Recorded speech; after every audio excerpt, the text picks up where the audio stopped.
Good morning, children. How are you? After a long time, ma'am is seeing you. Okay, so today we are going to see about the dinner party.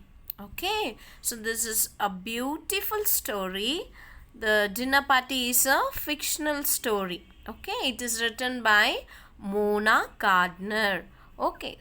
Shall we move on to the story? So, this story, first of all, I'll just explain the summary of that story, and then later we'll move on to the lesson topics. Okay, so first of all, what is the summary of the story? I just explained. Have you attended any parties? Any party?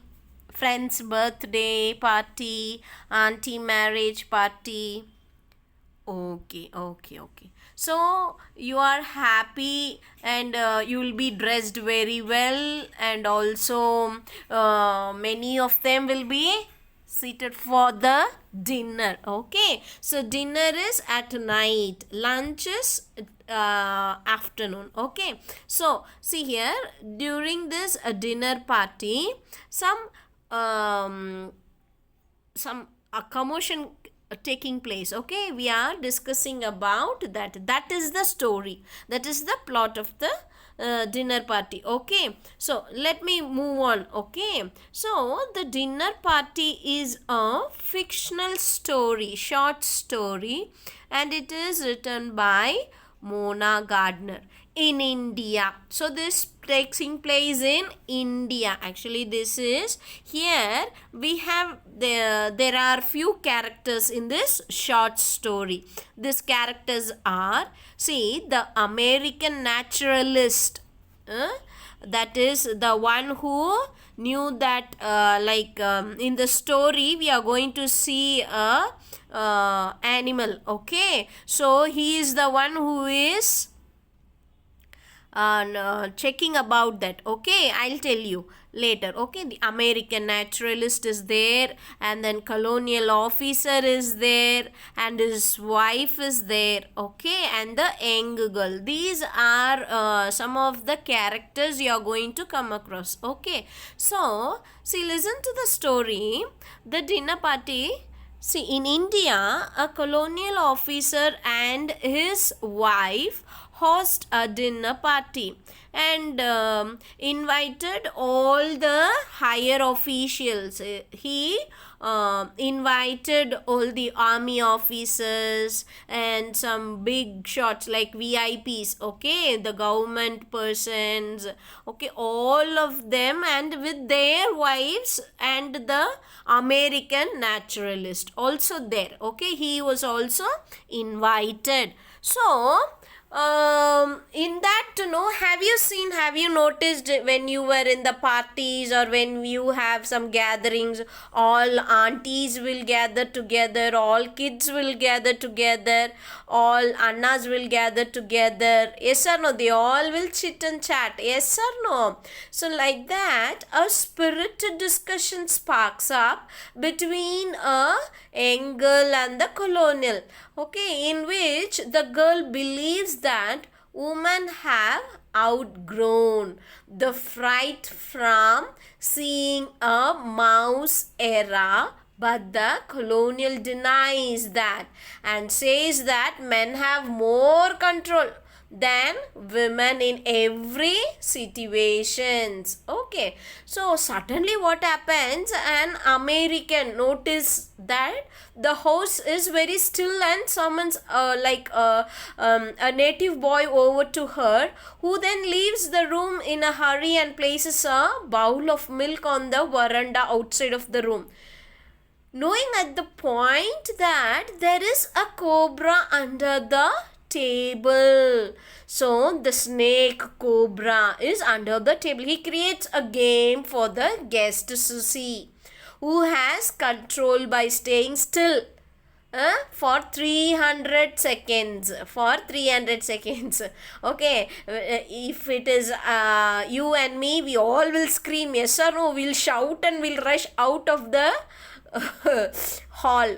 Okay, so when he starts counting down the last 20 seconds to finish the game, the cobra emerges from under the table going towards the bowl of milk outside, and the American locks it out of the room. After that, all the guests, all of them were enjoyed and they were eating, and they are asking how they have found out that why how there was a snake. So the girl is replying that it was crawling across my food, so that's why I was very still. Okay, so this is the story actually. We'll move on to the book, like how it is written here. Okay, so listen everybody carefully. Take page number 94. Take page number 94.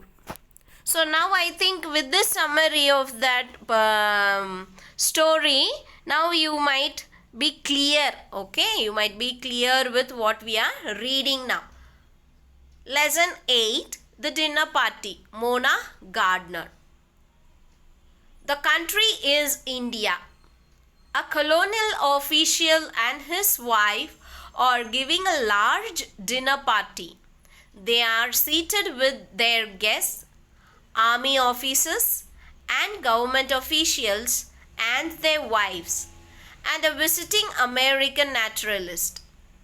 In their spacious dining room, which has a bar marble floor, open rafters and wide glass doors opening into a veranda. So this is explaining that who are the guests, okay, who are the people invited for the dinner party, and how the hall is, okay, the dining room, how it is. So it is explaining that. A spirited discussion springs up between a young girl who insists that women have outgrown the jumping on a chair at the sight of a mouse era, and the colonel who says that they haven't. So just now I told you there was a heated argument, okay, so it is rising up, okay. A woman's unfailing reaction in any crisis, the colonel says, is to scream. So whatever happens, immediately the ladies will do, they will scream, they will shout like that. And while a man may feel like it, he has that ounce more of nerve control that a woman has, and that last ounce is what counts. Okay, so look at the picture how the dinner party is arranged. So everybody is there, and the host and the government officials. Can you see this picture? It is there in your book. Now turn the page to 95.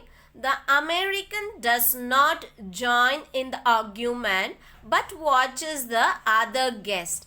As he looks, he sees a strange expression come over the face of the hostess.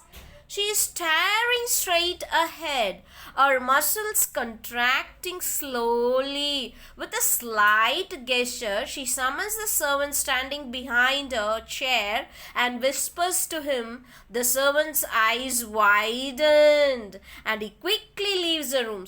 See, so everybody is shouting here and there, they are arguing. But suddenly the guest, the person who is hosting that party, no, she is seeing that, and immediately she is ordering the servant to take something. She has informed with her eyes only, she has informed, because she was very much, what to tell, she was about to scream. If she screams, all the whole party will be collapsed. So with the eyes only she is conveying the message to the servant and telling, see, look at that.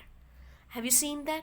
Oh, so immediately she is passing a message. Of the guests, none except the American notice this or see the servant place a bowl of milk on the veranda just outside the open door. So immediately that servant brings a bowl of milk and he keeping that in the veranda. Okay, so it is our Indian culture that yes or no, as soon as we see a snake or something, we'll keep a bowl of milk. Okay, because we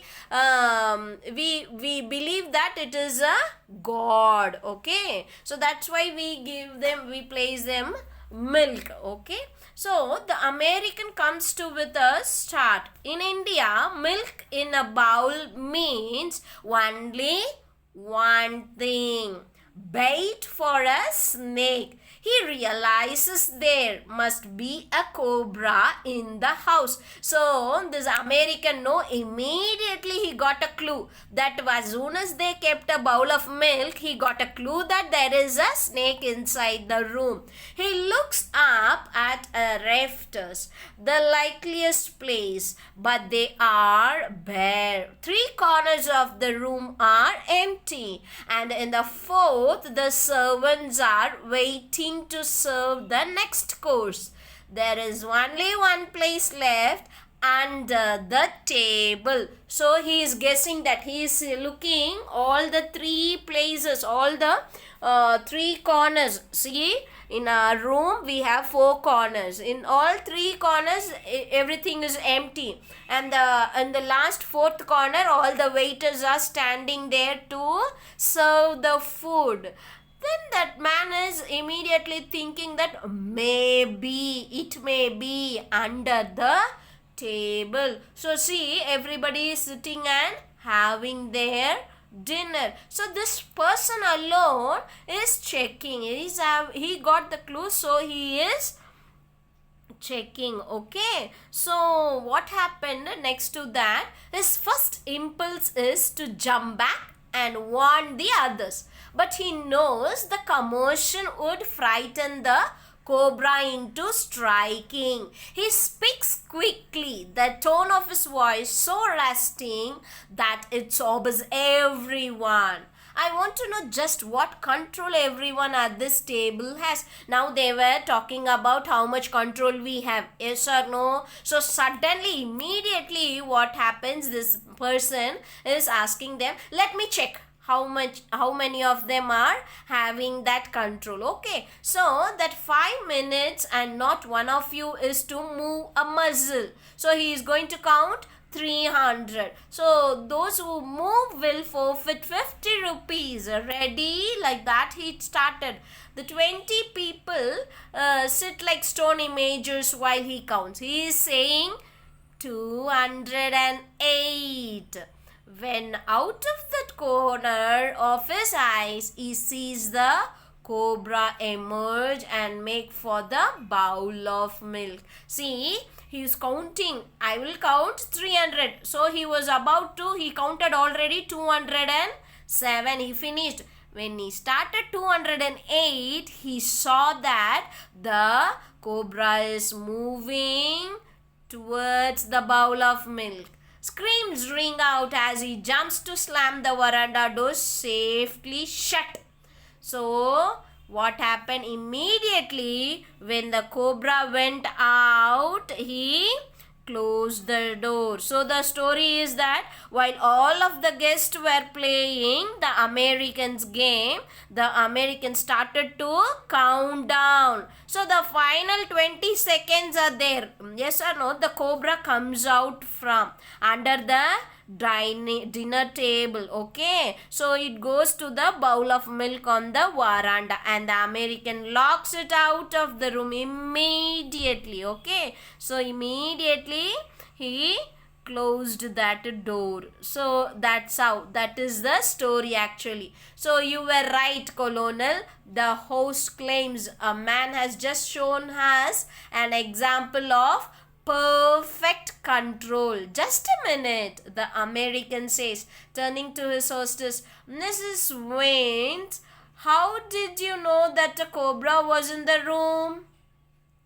A faint smile lights up the woman's face as she replies, because it was crawling across my foot. So, see, he is asking, to that colonel's wife, like, how did you know that there was a cobra in the dining room? Then immediately he's telling, oh my god, it was crawling across my food, so that's why I came to know. So do you understand this story? How was the story?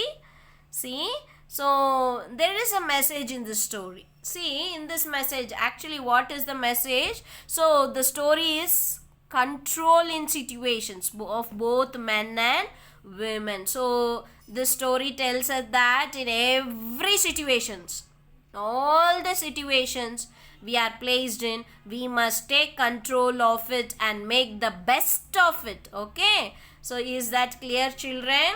Shall we meet in the next class? Thank you so much. We'll see the back exercise in the next class. Is that clear?